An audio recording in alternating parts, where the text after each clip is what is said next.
जय जिनेन्द्र। आज का लेक्चर शुरू करेंगे।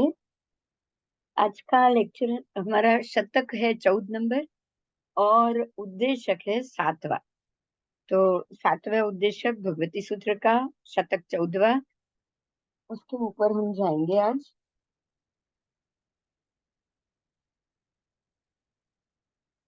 प्रभु महावीर और गौतम स्वामी का भवांतरीय संबंध, ये जो शतक है वो इसके ऊपर है कि परमात्मा महावीर स्वामी और गौतम स्वामी का क्या एक भाव से संबंध था, या भवांतर में भी वो एक दूसरे के नजदीक आए थे। तो इस मुद्दे पर ये परमात्मा ने ये गौतम स्वामी के सवालों का जवाब दिया हुआ है। प्रभु महावीर और गौतम स्वामी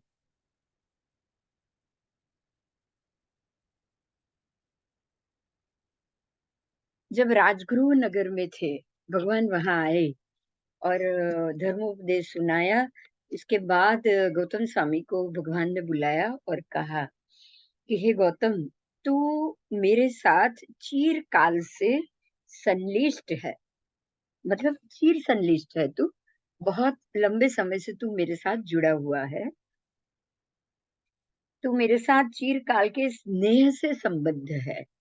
तो बहुत भवों तक अगर दो जीव साथ में रहते हैं और दोनों के मध्य में अगर प्रेम स्नेह भाव है, तब भी वो एक दूसरे से आकर्षित होकर राग के कारण भी साथ में ही रहना चाहेंगे।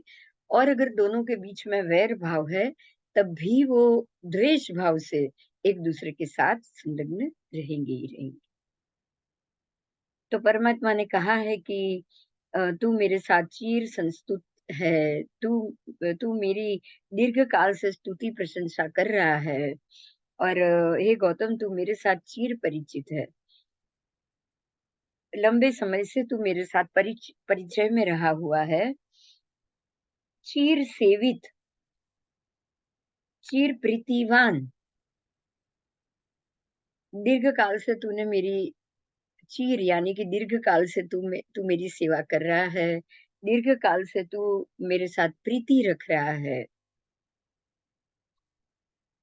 चिरानुगत यानी कि जो दीर्घ काल से तूने मेरा अनुकरण किया है, अनुगत किया है।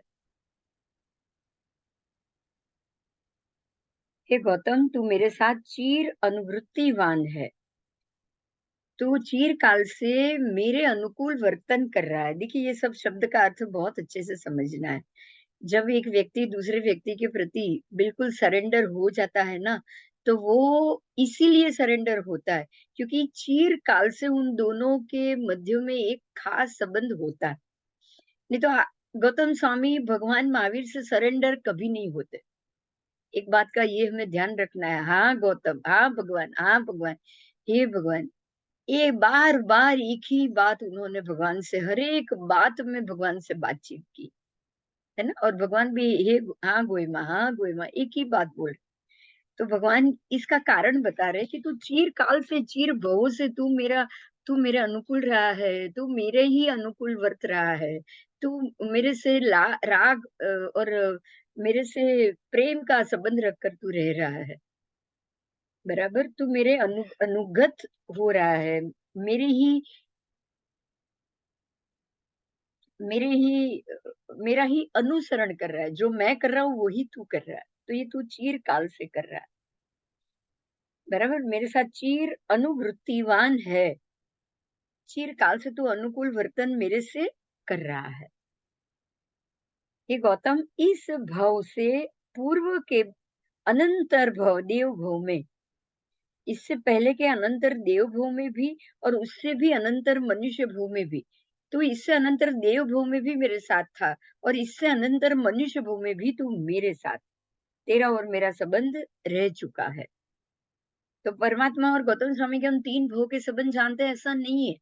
देव भव में भी वो भगवान के साथ ही थे, मनुष्य भव में भी वो भगवान के साथ ही थे।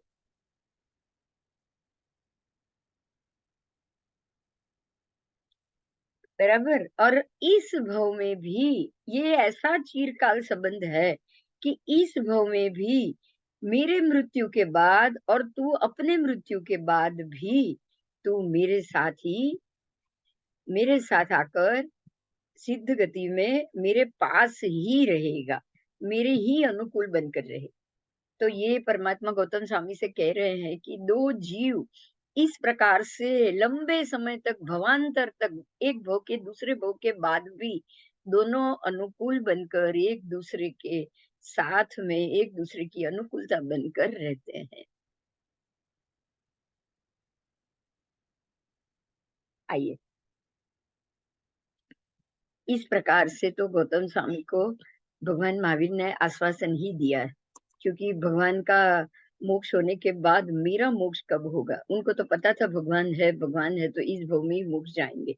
उनको अपने मोक्ष की चिंता थी। वो पूछ रहे थे, प्रभु अब आप हम बिछड़ जाएंगे क्या, मेरा मोक्ष कब होगा। तब भगवान उनको कह रहे हैं कि तू बरसों से भवांतर से कितने ही मनुष्यों के भव देव भव से तू बराबर मेरे अनुकूल ही रहा है, तू मेरे साथ ही रहा है, तू मेरे अनुकूल ही वर्तन कर रहा है और तू मेरा अनुसरण कर रहा है, बराबर तू मेरे से प्रीति रख कर रहा है। तो आगे भी हम दोनों तुल्य अवस्था में ही अगले भव में भी सिद्ध गति में जाके साथ रहेंगे। इस प्रकार से साक्षात तीर्थंकर प्रभु महावीर स्वामी ने उनके प्रथम गणधर गौतम स्वामी को आश्वासन दिया। अपने दीक्षित शिष्यों को केवल ज्ञान हो रहा है, जिनको भी दीक्षा दे रहे गौतम स्वामी सबको केवल ज्ञान हो रहा है। 50,000 शिष्य थे उनके, 50 से 50,000 दीक्षा देते ही केवली हो जाते थे, लेकिन गौतम स्वामी खुद केवल ज्ञान नहीं पा रहे थे। तब वो चिरकाल तक केवल ज्ञान नहीं मिला, इसीलिए गौतम स्वामी खिन्न हो गए और उन्होंने प्रभु से ये प्रश्न पूछ लिया था। तब प्रभु ने कहा था कि तू चिरकाल से मेरा ही परिचित है और तेरा मेरे प्रति जो भक्ति राग है, तू मेरा अनुसरण कर रहा है। मेरा बस प्रभु प्रभु प्रभु प्रभु, तुझे हर वक्त मेरे आसपास रहना है, तुझे हर वक्त मेरा राग है, तुझे हर वक्त मुझे ही बात करनी है, मेरा ही अनुकरण करना है, मेरे ही अनुगत रहना है। ये तेरा जो मेरे प्रति राग है, ये राग के कारण तेरा मोक्ष नहीं हो रहा है। और ये भव में मेरे रहते तो तेरा राग घटेगा नहीं। जब मैं नहीं रहूंगा तब ये राग घटेगा, तब तेरा मोक्ष होगा। इसलिए तू खिन्न मत हो जा। तुझे केवल ज्ञान मेरे प्रति के भक्ति राग के कारण ही नहीं हो रहा है, इसलिए तू खिन्न मत हो। ये शरीर छूटने के बाद हम दोनों एक समान स्थिति में आ जाएंगे और समान स्थिति में केवली बनकर सिद्ध अवस्था में सिद्ध बनकर हम दोनों वहां पे इकट्ठा यानी कि एक साथ रहेंगे।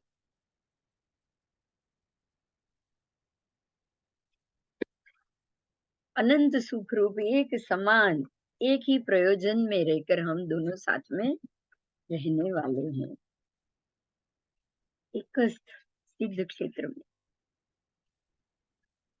सिद्ध गति में प्रत्येक जीव एक के अंदर एक समा जाता है, आत्मा अलग अलग नहीं होते। हर एक जो नीचे जो भूमि है कर्म भूमि, वहीं से ही सिद्ध होंगे। बिना कर्म भूमि की जगह से तो कोई सिद्ध होगा भी नहीं।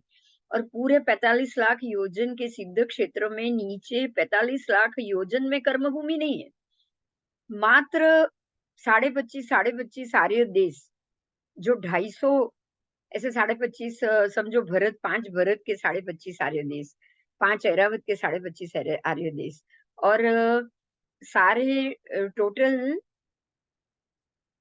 800 कर्म भूमि के 25.5, जो भी जो जितनी जगह 15 ही कर्म भूमि है, लेकिन देश तो 800 जितने हो जाएंगे। क्यों?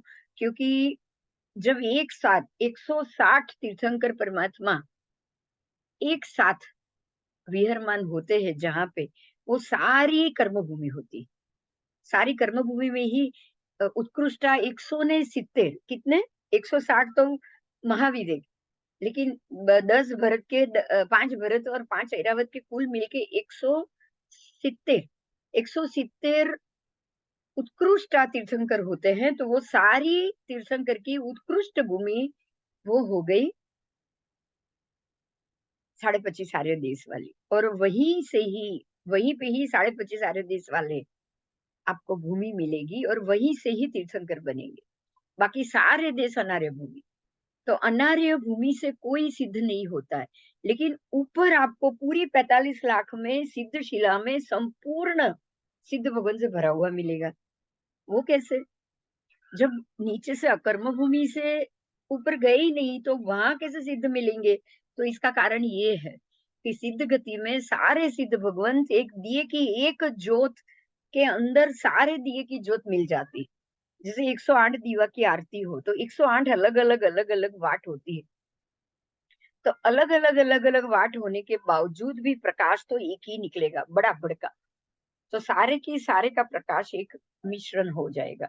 तो इसी तरह से हमारे नीचे 170 कर्म भूमियाँ अलग-अलग है। कर्म भूमि नहीं, 170 तीर्थंकर का क्षेत्र अलग-अलग है। जहाँ से उत्कृष्ट तीर्थंकर होते हैं, वो सारी हमारी 25 आर्य देश की ही भूमि है। तो सारे आर्य देश की भूमि से जब अलग-अलग अलग होने के बावजूद जब तीर्थंकर वही तीर्थंकर इसी तीर्थंकर क्षेत्र से जब जीव मोक्ष में जाएँगे और ऊपर जाके वो सारे एक प्रकाश के अंदर मिश्रित हो जाएँ। यही कारण है कि 45 लाख योजन की ईषद प्राक भरा पृथ्वी में जो सिद्ध क्षेत्र है, वो पूरा हर जगह से भरा हुआ है। जबकि नीचे की 45 लाख मनुष्य क्षेत्रों में से प्रत्येक क्षेत्र से कभी भी तीर्थंकर नहीं, जीव सिद्ध गति में नहीं जाता है। बराबर? तो सिद्ध क्षेत्र की अपेक्षा से एक क्षेत्र आश्रित हो जाएंगे, एकस्थ हो जाएंगे, इकट्ठा हो जाएंगे। इसीलिए इकट्ठा शब्द का प्रयोग हुआ है।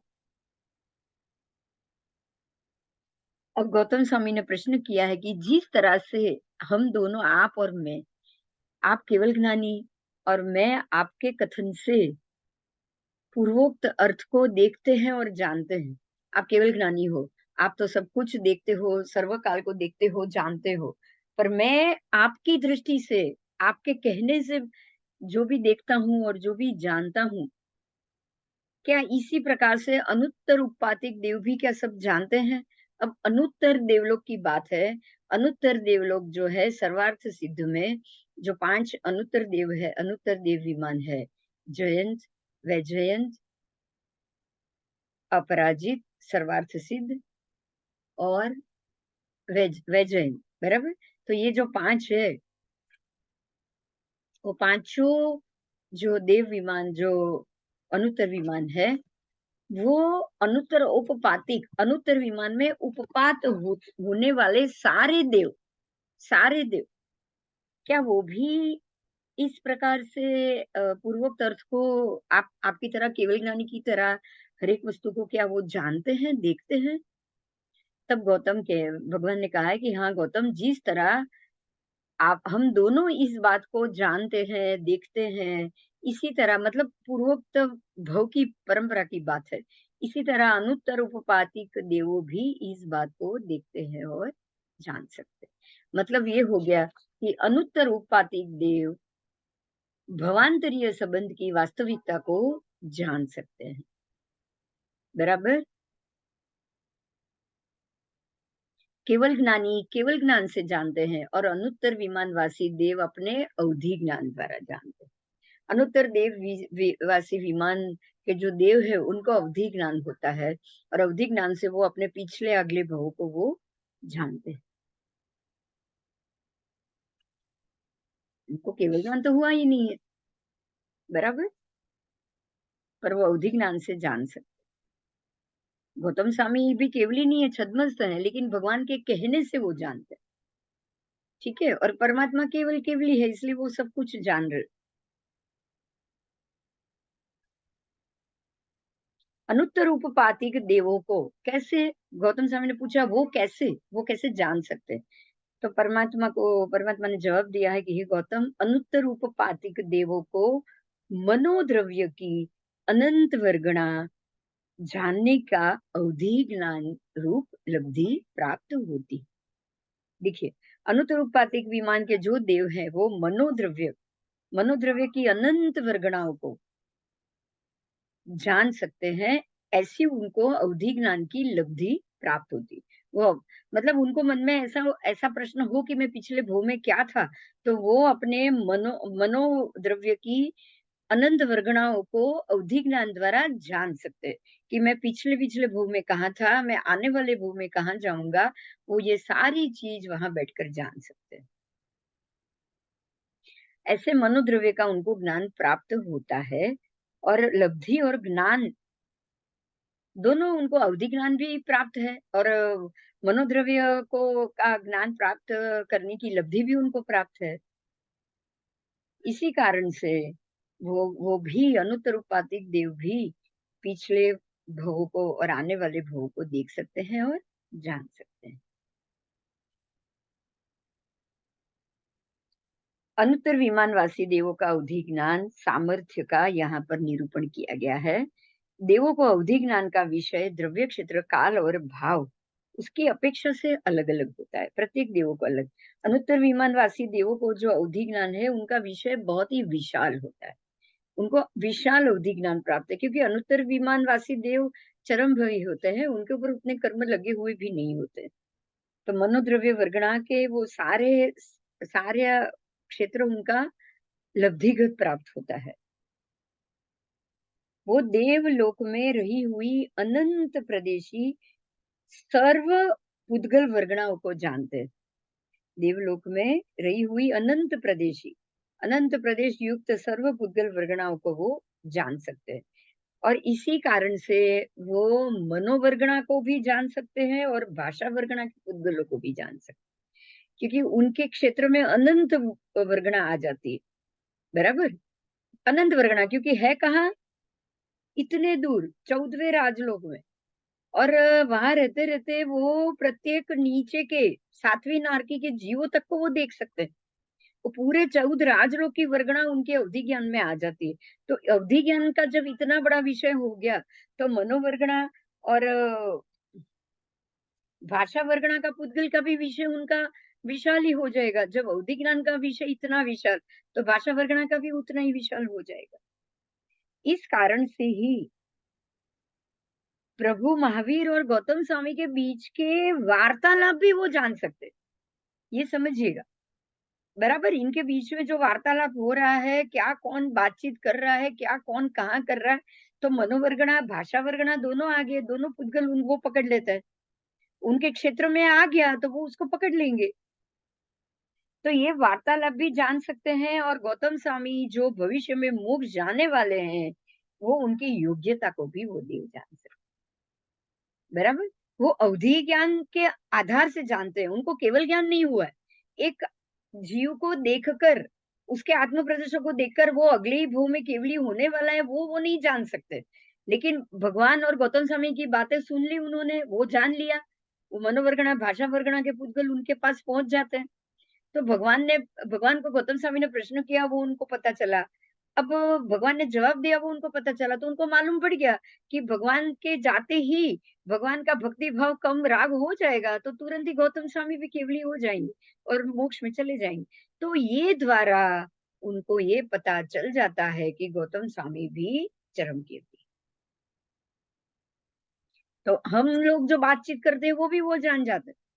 हमारे बीच में अगर कोई बातचीत हो जाएगी, हम लोग भी जो ये इस तरह से इकट्ठे होकर सुन रहे हैं, बोल रहे हैं, वो भी वो सुन रहे हैं और उनको पता चल जाएगा।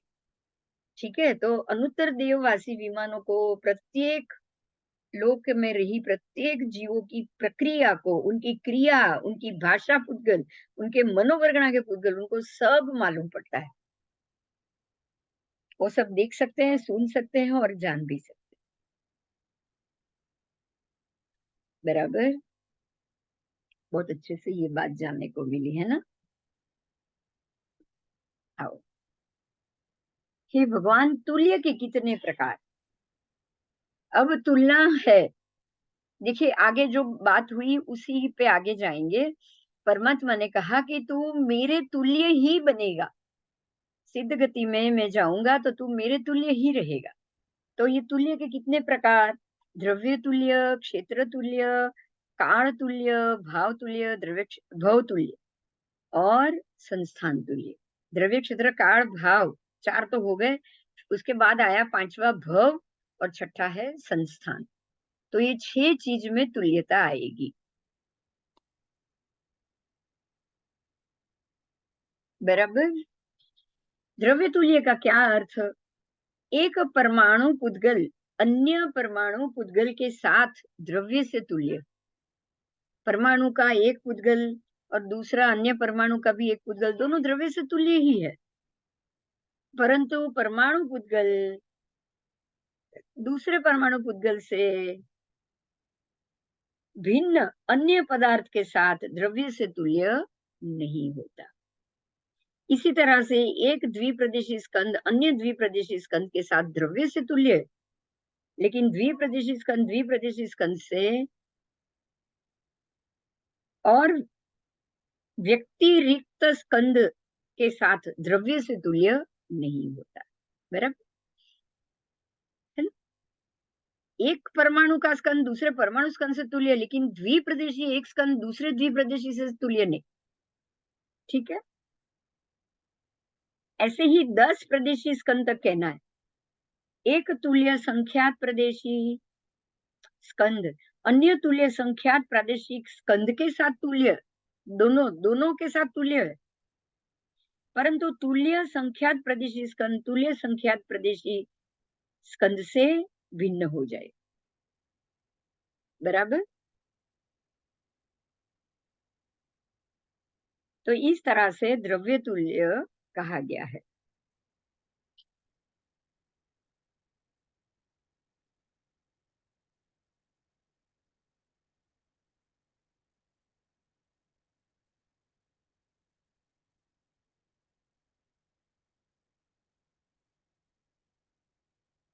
ठीक है, परमाणु पुद्गल दूसरे परमाणु पुद्गल दोनों तुल्य हो सकते हैं, लेकिन दूसरे दूसरे द्रव्य के परमाणु पुद्गल के साथ इनकी तुल्यता नहीं आ सकती, है ना? जैसे कि पृथ्वी काय पृथ्वी काय का जो परमाणु पुद्गल है, वो अपकाय के परमाणु पुद्गल एक दोनों के एक पृथ्वी काय का पुद्गल लो, एक अपकाय का पुद्गल लो, अब दोनों में तुल्यता नहीं आएगी। लेकिन एक पृथ्वी काय का पुद्गल और दूसरा भी पृथ्वी काय का ही पुद्गल, उसी पृथ्वी काय का, तो तुल्यता है। बराबर। एक मिट्टी का परमाणु पुद्गल एक लोहे का परमाणु पुद्गल, अब दोनों में तुल्यता नहीं आएगी, तो इस प्रकार से भिन्नता आ जाएगी। एक वनस्पति का पुद्गल लो और एक अनंत काय का पुद्गल लो, तो ये दोनों में तुल्यता नहीं आएगी। यहाँ बिल्कुल इस प्रकार से स्पष्टता करती है।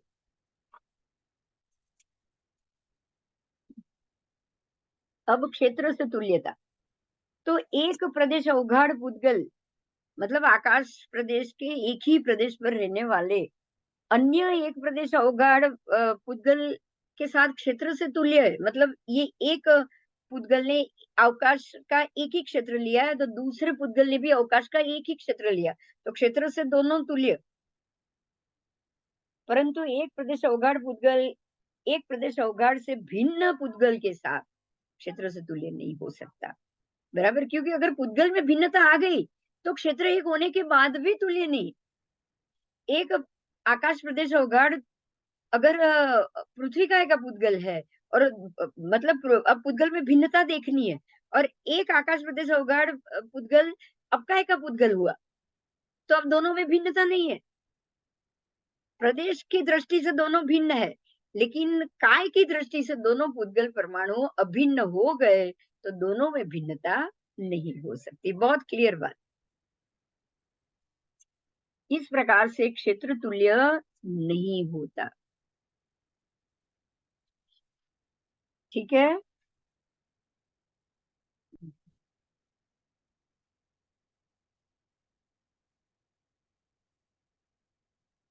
अब काल तुल्य की बात आई।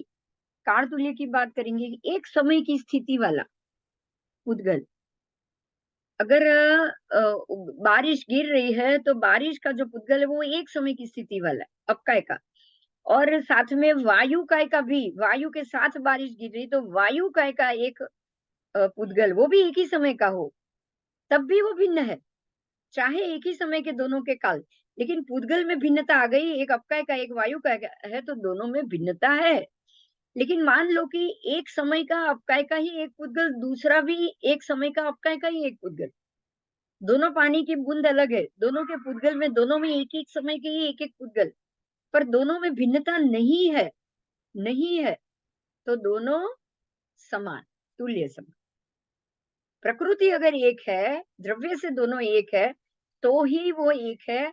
अगर द्रव्य ही बदल गया, तो काल तो अपने आप बदल जाएगा। काल एक होने से कुछ नहीं, दोनों में एक-एक समय का ही उनका प्रक्षेप है, आयु है, मगर दोनों पुद्गल भिन्न तो दोनों भिन्न, और पुद्गल एक ही तो दोनों में एक एक एक वाक्यता हो जाएगी, समानता आ जाएगी।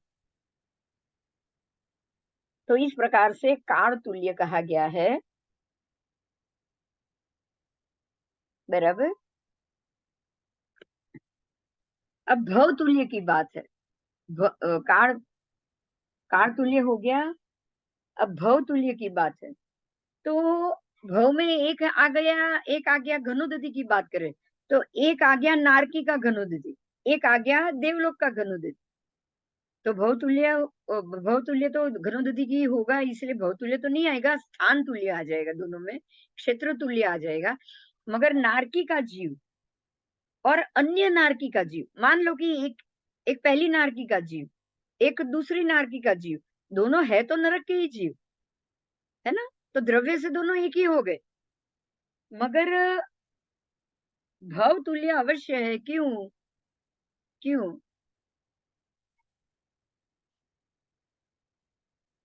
नारकी का जीव जीव की दृष्टि से भिन्न, तिर्यंच आदि अन्य जीवों की अपेक्षा अलग हुआ, पर नारकी और नारकी का ही जीव अलग नहीं होगा, बराबर। नारकी का अगर किसी दूसरा नारकी का ही जीव के साथ अगर तुलना करोगे तो बहुतुल्य, मगर नारकी के जीव की तुलना तिर्यंच आदि से करो, मनुष्य आदि से करो, देवों से करो, तो वो बहुतुल्य नहीं होता है, तो वो अलग होता है। चलो, अब है भाव तुल्य। भाव तुल्य किसको कहेंगे? तो उन लोगों के, सबके आत्मा के अपने विचारों के भावना पे यहाँ गया हुआ है। तो एक काले वर्ण वाला पुद्गल, अन्य एक गुण, एक गुण काला वर्ण, और अन्य भी एक गुण काला वर्ण, दोनों एक गुण काले वर्ण वाले दो पुद्गल दोनों भाव से तुल्य हो गए, बराबर। पर अन्य पुद्गल के साथ वो भाव से तुल्य नहीं होंगे। अगर पुद्गल ही अन्य हो गया, एक एक गुण काला वर्ण पृथ्वी का है, एक गुण काला वर्ण अब का है, तो अब तुलना नहीं आएगी, अब समानता नहीं आएगी। तो अगर आपके पुद्गल ही बदल जाए, भिन्न आ जाए, तो भिन्नता नहीं है, तो वो भिन्न ही है, एक वाक्यता नहीं है। और अगर समानता, एक ही पुद्गल के दोनों गुण भाव पुद्गल में समानता आ गई, एक गुण वाले दोनों आ गए, तो वो अवश्य भाव पुद्गल में समानता मानी जाए। तो इसमें कैसे माना गया है, क्या-क्या महत्व दिया गया है? तो पहले तो वर्ण, तो लाल, काले, पीले, नीले और सफेद 5 वर्णों में से 1 वर्ण आ जाएगा। उसके बाद 2 गंध में से 2 गंध में समानता आ जाएगी, दुर्विगंध, सुरभिगंध। फिर 5 रस से, वो तिक्त, मधुर, अ, फिर कड़वा, फिर तूरा और खट्टा, वो 5 रस से 5 भिन्नता आ जाएगी। और स्पर्श रूपी 8 स्पर्श से भी भिन्नता आ जाएगी। ठीक है? तो ये भिन्नता में अगर अलग आ गया, फिर वो समान नहीं है। लेकिन एक ही स्पर्श वाले, एक ही वर्ण वाले अगर आ गए, एक ही पुद्गल, एक पुद्गल, वो अवश्य भिन्न है, अवश्य सम है, एक समान। तो औदयिक भाव, अब जो भाव की बात है, भाव अलग-अलग, तो औदयिक भाव के साथ तुल्य है, परंतु औदयिक भाव के अलावा क्षायिक भाव तो तुल्य नहीं हुआ, है ना? औपशमिक, क्षायिक, क्षायोपशमिक, पारिणामिक और औदयिक, ये पांचों पांच, फिर सन्निपातिक, ऐसे पांचों भाव में भी एक दूसरे से एक ही भाव के जीव मिले तो तुल्य है, अलग अलग भाव के मिले तो समानता नहीं। ठीक है।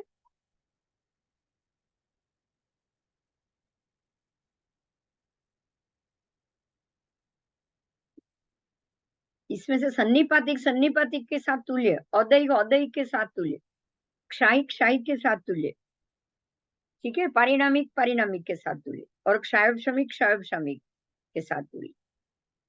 तो आज आपने भाव जाने, औपशमिक, औदैहिक, औपशमिक, क्षायिक, क्षायोपशमिक और पारिणामिक और सन्निपातिक। ठीक है, इतने भाव होते हैं। आगे,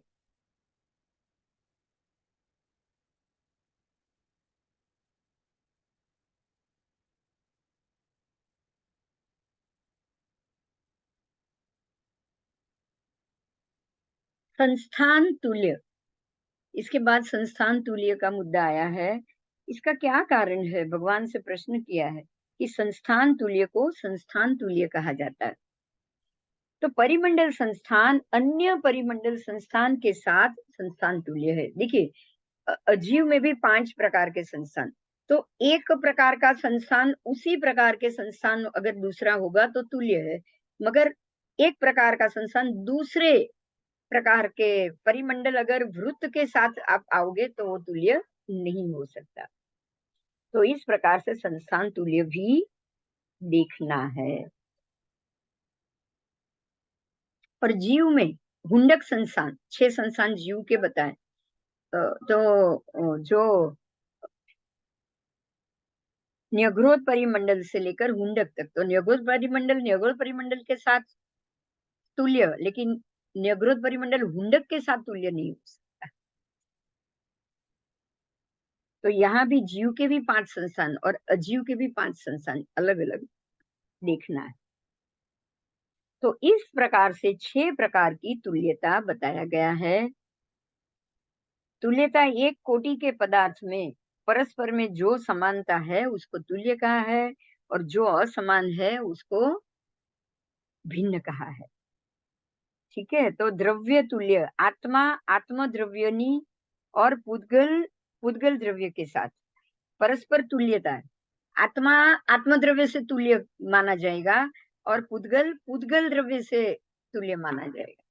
लेकिन हमारे तो उल्टा है, हमारा आत्मा और पुद्गल का तुल्यता है, इसीलिए मोक्ष नहीं है। आत्मा अगर आत्म द्रव्य में मिल जाए तो ही मोक्ष है, और आत्मा अगर पुद्गल द्रव्य के साथ रहेगा तो परस्पर भिन्नता है, इसीलिए संसार खड़ा ही रहेगा, मोक्ष नहीं होगा। आत्मा को आत्म द्रव्य से मिलन हो तो ही वो मोक्ष जाकर सिद्ध गति में जाके तुल्य होके इकट्ठा बैठेगा। इकट्ठा, ये इकट्ठा का ही अर्थ निकल रहा है। कितना बढ़िया तरीके से परमात्मा ने इसको भगवती सूत्र में समझाया है। आओ, क्षेत्र तुल्य।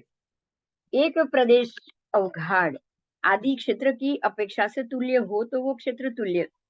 फिर काल तुल्य, समय आवलिका के साथ काल की अपेक्षा से तुल्य है तो वो काल तुल्य। भव तुल्य, नरक तिर्यंच मनुष्य और देव, भव की अपेक्षा से एक ही भव के दो हो तो वो तुल्य।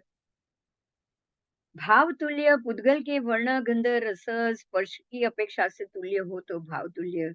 और क्षायब शमिक, परिणामिक, औदायिक, है ना, सन्निपातिक, क्षायिक, फिर क्षायोपशमिक, फिर औपशमिक और पारिणामिक, ऐसे 6 भाव बताए हैं। उसमें अगर तुल्यता है तो वो उसमें तुल्य।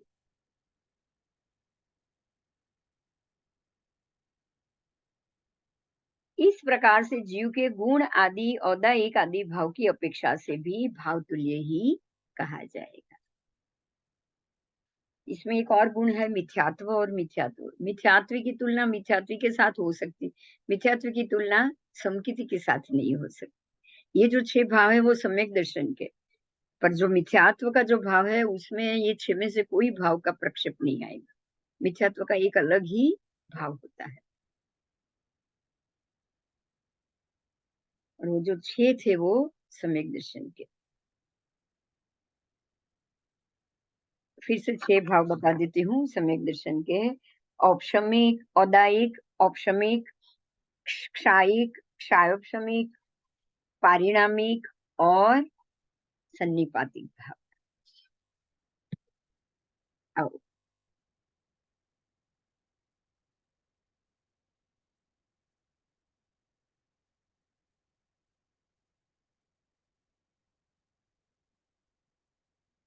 संस्थान तुल्य, इसमें संख्यात असंख्यात की भी बात की थी। एक गुण, 10 का एक कट्टा यानी कि एक स्कंद, और उससे आगे संख्यात स्कंद, असंख्यात स्कंद सब आ जाएगा उसमें। बराबर। अब है आहार आदि में मूर्छित अमूर्छित अणंगार। अब ये टॉपिक पूरा हो गया तीर्थंकर परमात्मा का, गौतम स्वामी का इकट्ठा होना। हमको भी ये बात से ये समझना है कि हम लोग भी अपने जीव परंपरा में जीवों के साथ इकट्ठा इकट्ठा किस प्रकार से रहते हैं। भव भव साथ चलते हैं, तभी ये भव में भी बहुत से लोग एक साथ मिलते हैं। अगर हम मिले हैं ना इस भव में, सब मिलकर ये पाठ कर रहे हैं ना, तो आप ये जरूर समझना कि ये एक भव का संबंध नहीं है। ये बहुत भव से हम मिलते आ रहे हैं। हमको कोई बताने वाला नहीं है। अगर बताने वाला होता तो बहुत खुशी होती है जान के भी कि हम लोग ये साथ मिलकर ज्ञान की आराधना जो कर रहे हैं ना, वो एक भव का संबंध नहीं है। और आगे भी बहुत से भव में जब तक हम रहेंगे तब तक साथ ही रहे, और साथ ही इकट्ठा ही हम भी सिद्ध गति में जाए, प्रभु महावीर और गौतम स्वामी की तरह। ऐसी प्रार्थना हमको भी अपने आप से रोज करनी चाहिए। अपने मन को ये रोज बताना चाहिए कि अब हमें कोई शत्रु नहीं चाहिए, है ना। कोई शत्रु नहीं। एवं मैं अभिथुआ विहूय रयमला पहीण जरमरणा, है ना, कि अब मैं ऐसा अभिग्रह करूंगी, ऐसी स्तवना करूंगी, अब मुझे कोई शत्रु नहीं चाहिए। 24 संपी जिणवरा તીર્થયરા में પશ્યંતુ। 24 ભગવંતોને હું એ પ્રમાણે વિનંતી કરું, રોજ વિનંતી કરું, है ना।